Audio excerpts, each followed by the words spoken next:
All right, y'all, what it freaking do? Your boy is back on the grind. One more time, your boy's back at it again, you guys. And obviously, you see, I'm at the K5.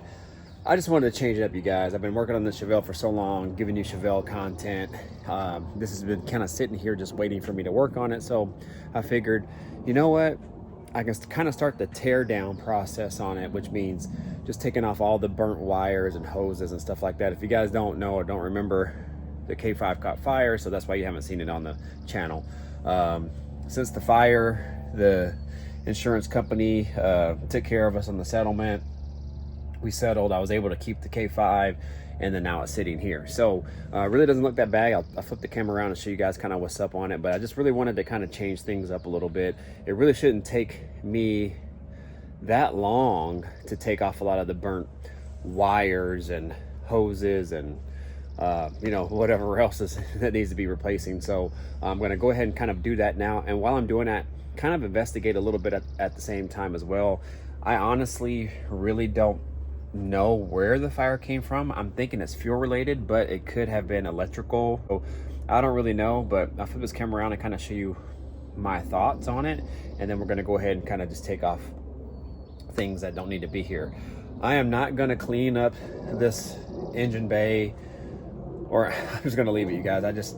For one, I don't have time to do it. Two, I did so much damn work to this car to get it back where it is. I'm talking like painted everything, cleaned everything, and it was looking so nice in here, and I don't want to do it again. So I don't know, y'all. Y'all might see a new engine in this thing at some point, or I'm just done with it. So anyways, I'm just gonna roll it as is. It's gonna be all burnt up. It has paint bubbled on the hood. It has freaking smoke on it everywhere. I mean, obviously it'll get a bath, but I'm not gonna mess with it other than that. So anyways, if you're new to the channel, definitely think about subscribing now. Hit the notification bell, all the good stuff. Y'all miss Instagram 23 in the building. Let me flip this camera around and show you what we're about to attack. All right, you guys, so if you guys haven't seen this, what you're looking at here is a 1973 K5 Blazer. The top was never on it when I purchased it. I've actually been looking for one so we can add one when we want to. And man, I'm so pissed because I missed two deals. These 73 to 75 Blazers, that the tops are hard to come by. So somebody here locally, actually two different sellers were selling a top for 250 bucks. And they were in pretty good condition, and I missed them both. One of them I actually missed. The guy said that somebody was coming to look at it. He flaked, and he said if he was gonna flake, then he would message me. And he did, and somehow I missed the message. I don't know why or what happened. I never got an alert. Then when I went to check my messages, which I should have did earlier, something told me to, but I didn't. I went to check my message about, you know, he said he would let me know by 10:30. I think the guy was gonna come look at it. So somewhere around that time he said he would let me know. Check my messages around noon. He had messaged me probably about an hour before that, and I was so heated because I missed it. The guy had already contacted somebody else who then therefore came and bought the top. So I was really upset about that, but oh well, it is what it is. So anyways, you guys, 350 engine caught fire inside of my storage unit because I was letting it run. Not sure what happened, but we're gonna investigate and kind of just see what's up. So anyways, you see smokes, remnants of fire, smoke over here, bubbling in the paint. But all in all, I mean, not terrible. This side caught the brunt of it. As you can see, power wires coming from the alternator. The smaller wire goes to the bulkhead. This bigger wire actually goes to a junction down there, and then which ends up actually going through to the positive post on the battery. So either something caught here, or I'm thinking actually the flames were right here and it burnt this. So it kind of makes it like it was started from here, but I don't think it started from here. I think there was some sort of fueling issue. That's my thought on it. But anyways, y'all, I'm just gonna start taking all this stuff off, save whatever I can. I'll probably just end up getting new spark plug wires and kind of just go from there. I'm really torn about what to do about the carburetor because the carburetor inside was on fire. But I'm just thinking that it was on fire because you know, obviously there's fuel up top, but I don't know if that messes with the carburetor at all or not. I don't know if I should rebuild it. I've rebuilt a couple of them before. I don't know, you guys, we'll see. But anyways, let me go ahead, set this camera up. I don't have a whole lot of time. Who knows when the little one is gonna wake up. So let me go ahead and start an attack of this. I'll probably just time lapse some of it so you guys can see, just to kind of save time. And then we'll just go from there. Again, if you're new to the channel, definitely think about subscribing. Y'all hit the notification bell, all that good stuff. Y'all miss Grip 23 in the building. Let's get it. Let's go.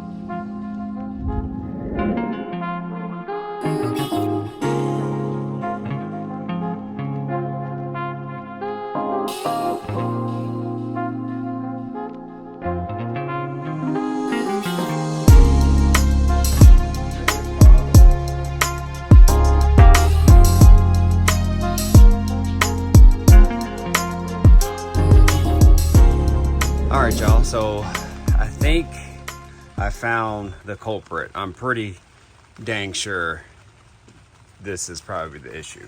So I went ahead and took all the spark plug wires off on this side, being that this is where the brunt of the fire was. Everything actually looks pretty good on that side, with the exception of one of the coolant temp wires got caught on fire. I'll show you that here. But it's so odd that this caught fire right here. That's the coolant tip wire, but like it doesn't even look charred or anything over here. Look like it was burning at all, like nothing. So I don't get how that caught fire, unless like it caught fire like on the bottom back behind or something, and it just got too hot possibly. That could have happened. And then it just burnt all the way up. But like this side looks great. As you come more over here, that's when you start seeing evidence of smoke and fire. So with that being said, you guys, I took all the wires off. The wires actually look decent. Now I'm probably just gonna replace them anyway. Cheap assurance. This power wire looks pretty good. That battery cable, I'll probably will replace that one too. There's another power wire somewhere. I don't know where it is right now. Oh, this one right here. This one got pretty beat up. So this was the one that goes from the battery to the starter. And you can see how that's definitely burnt up a little bit. So that one's probably toast. Oh no, it's that one. That one actually looks good. That's a welding cable. So it looks like it just burnt through the loom, and then that's it. I'll investigate it more, but I have that size wire, so it might be just cheap assurance just to replace it. Over here, oh yeah, this is the other power wire. So this is the wire that ran from the alternator to the battery as well. And yeah, that one, this is the one I think that I was gonna replace anyway. So this is the one I'll probably replace. I'll investigate the other one a little bit more, since that one was kind of out of the fire's way. I think it just the loom got melted from the heat, but the protective sleeve helped kind of protect everything else. So we'll see though. Again, just might be cheap assurance anyway, just to replace it all. And everything else on this side is all off. One wire that did look good still is the purple wire that goes to the starter all the way to the bulkhead here. Now that's actually wrapped in really high temp tape. I don't know how hot it can actually go to, like what the rating is on it, but I mean, it doesn't even look charred at all. I have it wrapped all the way up to the terminal. So that actually looks really good, and I have it taped up all the way high. Then you can see the purple wire kind of back behind there.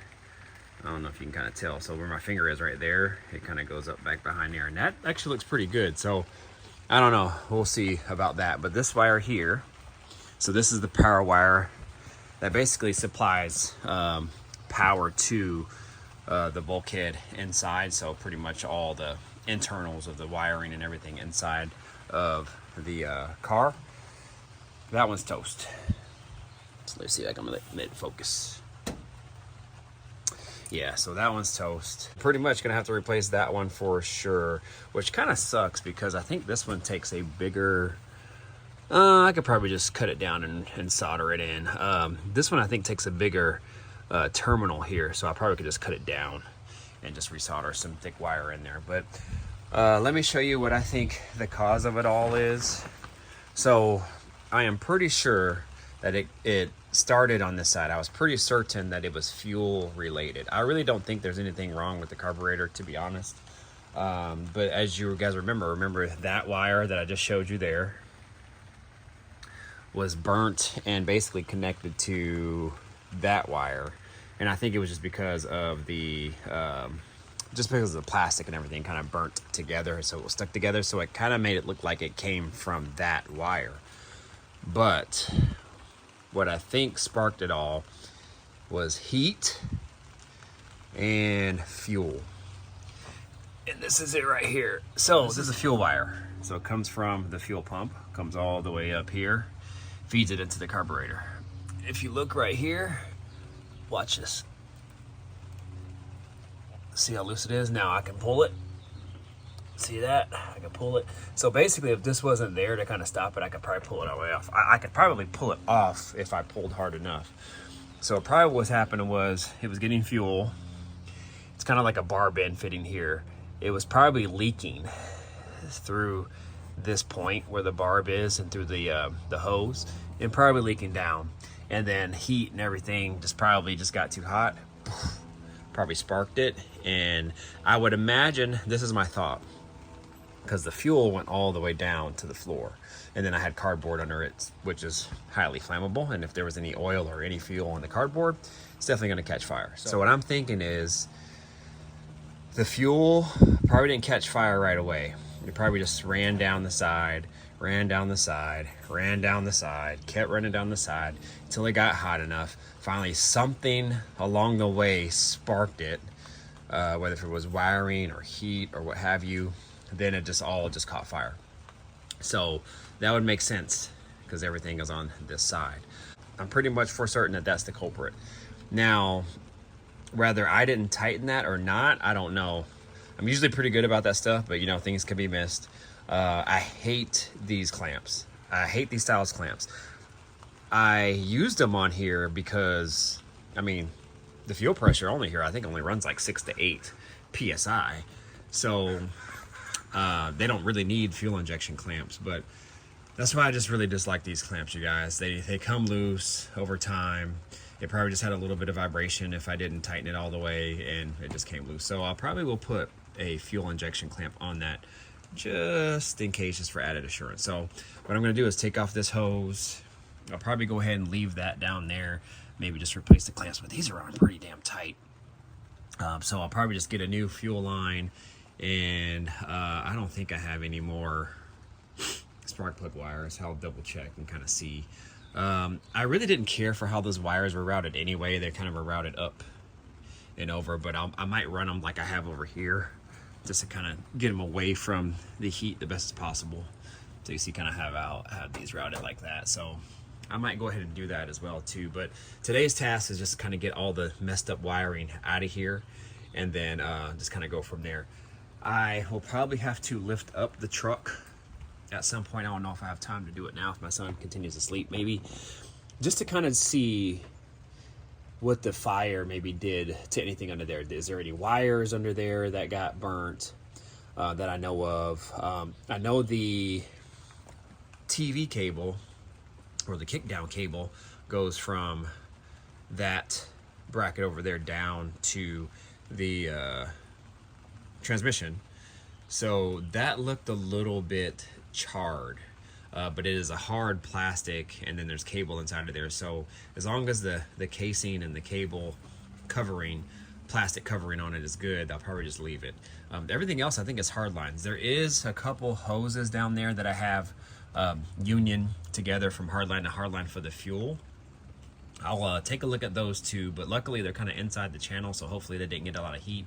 And the fire from the floor wasn't too high. It was actually, the flames were probably, a few inches high, so I don't think it reached any of that that high. So hopefully we're good to go there. And shoot, man, I think we're probably going to be okay. So if it just came from that, then fingers crossed everything else works good. So that's good. This thing might be on the road here sometime soon. So anyways, what I'm gonna do now is, because I think he's probably gonna wake up here soon, is I'm just gonna finish kind of cleaning up here and start making some new wires and just kind of go from there. So I'll probably just end the video here, you guys. So yeah, y'all, I mean, that just goes to show you, either you got to double and triple check everything that you do, or double and triple check everything anyway, man. These old schools, things happen. They vibrate, things come loose all the time. Doesn't matter, even if you're LS swapping it, guys, you got to just check some of this stuff. So I honestly don't think that I missed that. I think I tightened it just because I had driven it quite a bit before I actually stored it. But probably over time, it came loose, and then it got loose enough where it probably just leaked, and boom, there you go. So anyways, I think we got it. I think we found the reason why for it. We're going to go ahead, work to get this thing back on the road. So stay tuned, you guys. If you're new to the channel, definitely think about subscribing. Y'all hit that notification bell, all that good stuff. Y'all, Screamer 23 in the building. Let's get this thing back on the road. It's supposed to be, man, it's supposed to be into the 70s and 80s next week. So I'm trying to get this thing on the road so I can ride something. I need a working car, you guys. So anyways, thank you guys so much. I'm going to get out of here. You guys know what to do. Like, comment, subscribe, share, do all that good stuff. Y'all, Screamer 23 in the building. I'm out of here. Deuces. Peace out.